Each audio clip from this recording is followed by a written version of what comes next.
بسم الله الرحمن الرحیم. د نن ادبي خبر سره زه یم سره خان. د یاد شاعر ادیب رحم زمان زلمی خټک په وفات یوه تعزیتي ریفرنس د پښتو ادبي سوسایټۍ د سوري لاندې د دسمبر په 5مه نیټه د ګل ورځ 2023 ماښام 5 بجې د اکاډمي ادبیات پاکستان په رایټر هاوس کې د سید محمود احمد په صدارت کې وشوه. محترم ممر شفق، پروفیسر ظاهر شاه ظاهر په دې موقع مشران میلمانه وو. د نظامت چارې سردار یوسفزي ترسره کړې. د تعزیتي ریفرنس په قاعده شروع ښاغلي ندیم خټک د قرآن پاک د تلاوت نه وکړو.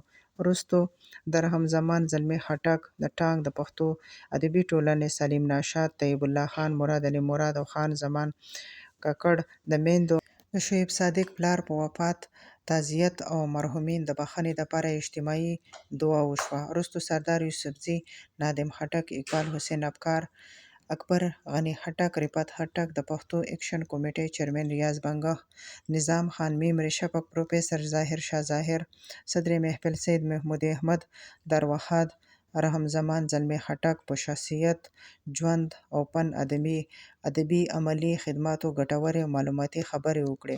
ښاغلي اکرم نازي، سارا خان، عزیز خټک، خان کریم افریدي رحم زمان زلمی خټک ته منظوم خراج وړاندې کړو.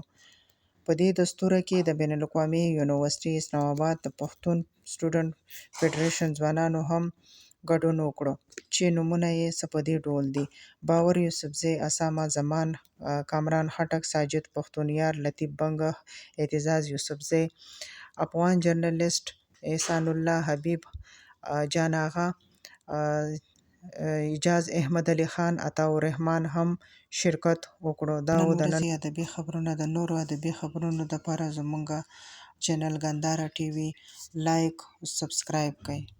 خدای پامان.